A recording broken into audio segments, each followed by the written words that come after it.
How did you draw attention to Oakland? Well, you say you know Washington, but you do have a new president, and you do have new people, and they're all Chicagoans, and so you got to go through that. How did you make Oakland's needs known to the Obama administration, and how did it respond to you? Okay. Well, first of all, I served with Joe Biden, who is the vice president, and President Obama appointed Vice President Biden to oversee the recovery effort. He had the top staff people. So I said, give me a meeting with my old friend Joe Biden. Simple as that, and very straightforward.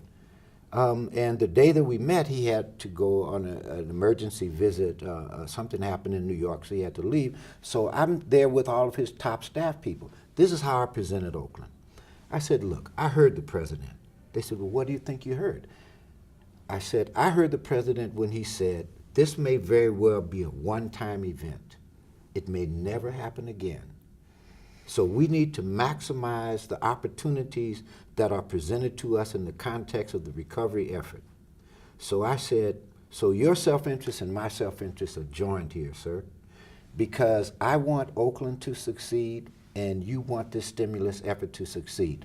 So as Mayor of Oakland, I'm here to say to you that we're prepared to accept a greater challenge than simply grant writing for one-time money for a one-time event. We're going to present Oakland as a city that will create models, sir. We're not New York. We're not Chicago. We'll take billions, but it doesn't take billions for us to create new models, like the Green Jobs Corps effort, okay? That was started in Oakland. That's now a state and national effort. It exploded. So I said, so we will take a problem-solving approach to these issues. We won't just grant write. We're going to bring people around the table, all perspectives in the community, and we will figure out how to solve problems, and we will piece together different grants in a total problem-solving strategy. It will be collaborative. So the guy looks at me and he goes, you actually think like that? I said, yes, sir. And he said, well, you're the only mayor that we've talked to that's talking like that. And so I said, we will accept this challenge. And we kept the faith with that. And Belva, one of the things that I feel very good about is that in a short span of time, counting the monies that came directly to Oakland and the monies that we participated in, well over $280 million, north of $250 million. And how many cities slightly north of 400,000 can make that statement? They accepted that. So people from the White House, people from the cabinet start coming out here saying, we see Oakland as the model. And that's how we approached the whole thing. That's how we got their attention. Give us the money and we will give you an opportunity to develop long-term sustainable policies and ideas that you can extrapolate and put into other cities. Do you think people who live here in Oakland have felt that push, that power, that acceptance at the national level? I mean, do they recognize what has happened? Two responses. Number one, I think many people have no idea. And you can ask me why I think that, but I'll just put that out for right now. And number two, most of these monies, well over $200-some million, is not going to be spent on this watch. It's going to happen next year. It's going to happen in the next 12, 18, and 24 months, okay? So much of the money that we brought in, people are going to begin to feel the impact. But what I'm proud of is that we're going to walk out the door and there's going to be $200-and-some-odd million that Oakland residents have not felt the benefit of, because the stimulus effort, it wasn't going to happen overnight. It wasn't going to happen all at once. First of all, they had to go out, have guidelines, RFPs, and all this other kind of stuff. So it takes time. You don't just throw money on the streets and suddenly there it is. So I think, one, there's been a tremendous amount of ignorance, and not because Oakland residents, but I think people didn't tell the story that I think were responsible for telling the story. But they got caught up in the petty politics of it, and I'd be happy to chat with you about that. But on the other hand, much of the impact of this is not going to happen. I'll give you one specific point. We just broke ground, for example, on the BART connector to the Oakland airport. We were instrumental in helping put that last $25 million in place. That's a matter of record. Now, that money's not going to be, those jobs are going to come online next year and the next year. So there are many things that are going to happen. We have laid the groundwork. But in Washington, they know that we took a very unique approach. They were very appreciative. The last visit that I had in Washington, D.C., I went to the White House to thank them personally for maintaining a commitment to Oakland, and that my hope was that whoever came next, that they would continue that relationship. So let's talk about model cities, the vision. I think the one thing that most of us know more about, know as a fact, is that there were 1,000 people called to come and help, to aid in, to form panels, to become thinkers along with you. Tell us how has that vision played out in forming those panels and bringing all those people together? Quickly to start off, during the campaign, people said to me, "What's your solution to all these problems?" And I said, there's brilliance and genius that resides in this community, and if given a chance, people will come together and come with brilliant and wonderful ideas on their own. People responded to that, and over 1,000 people. And Cynthia, who is my wife, but my senior partner on public-private partnerships, was very instrumental in helping to structure those efforts across 9 subject areas, over 40 committees. People came up with extraordinary recommendations. Belva, 2/3 of those recommendations have been implemented. 2/3. 9 subject areas, public safety, health, education, economic development, et cetera, et cetera. 40-some committees, 2/3 of those recommendations, and I would dare say, put that record in anywhere else in the country, I believe that that's unprecedented. For example, when people said, we need a reentry specialist to deal with people who are coming back to this community from correctional institutions. The police department says to me, 40 to 50% of the crime in Oakland is directly attributable to reentry. Didn't have to be a rocket scientist to figure out that those two things come together. So we hired Isaac Taggart to be our reentry coordinator. That has now become a model that other cities come here to figure out what you guys were doing. It helped bring down the crime rate.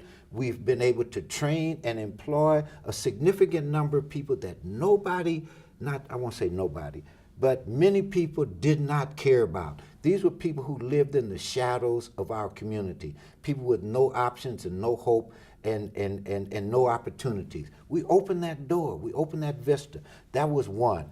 People said, public safety coordinator. We employed a public safety coordinator. There are many other. 2/3 of those recommendations. I called it revitalizing democracy, enhancing citizen participation.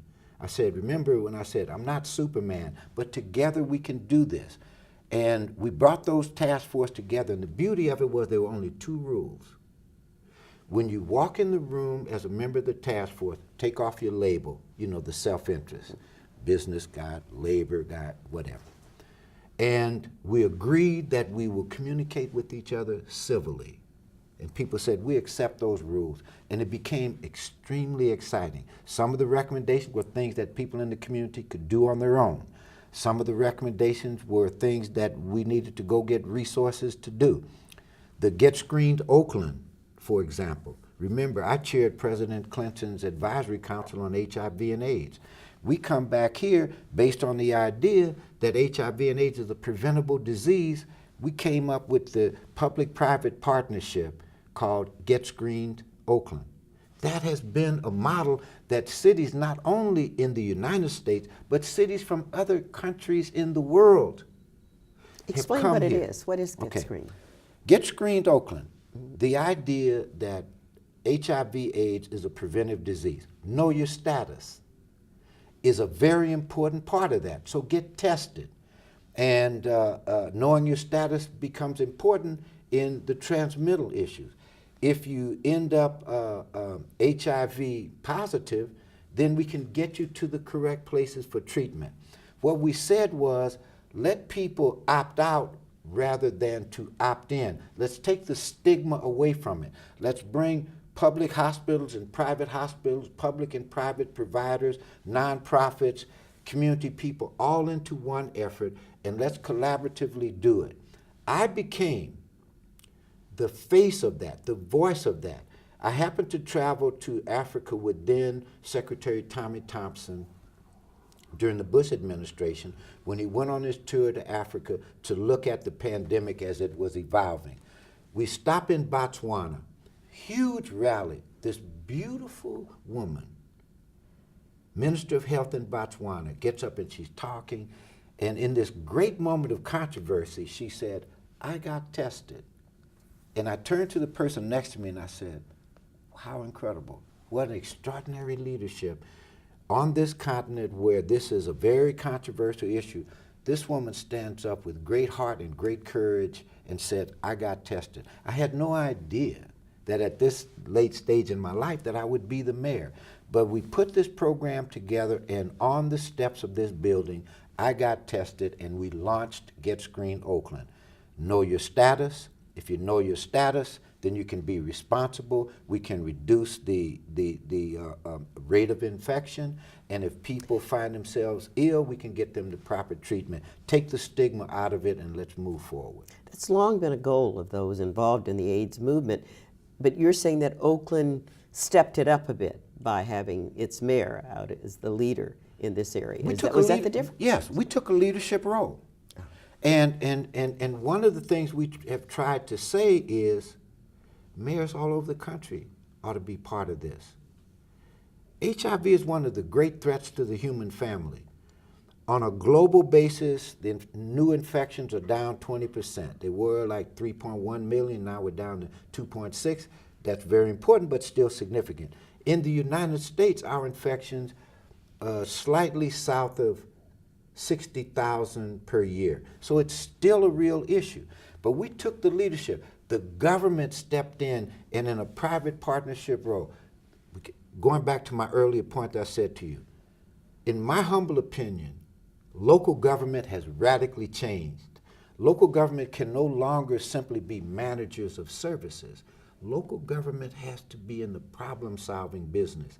And if you're going to be in the problem-solving business, you have to be collaborative, you have to have public-private partnerships, you've got to reach out to philanthropy, because we don't have the local resources alone to engage in the problem-solving process. Do you think that the average Oakland citizen recognize that these committees and these task forces have been effective, that they have made a difference?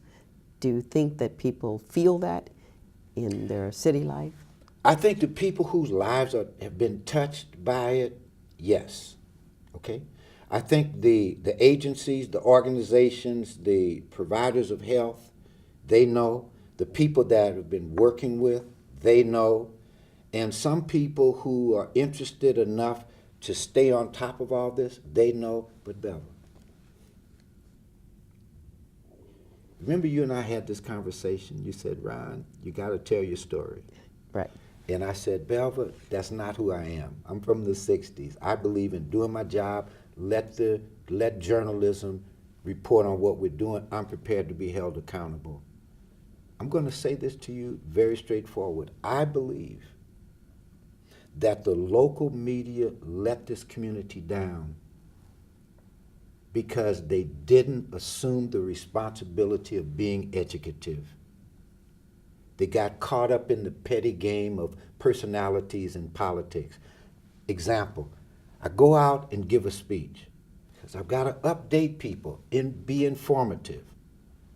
And you go out there with no notes, you talk for an hour and a half, you lay all this information out, go home, turn on the television. It looks as if Mayor Dellums is running for re-election.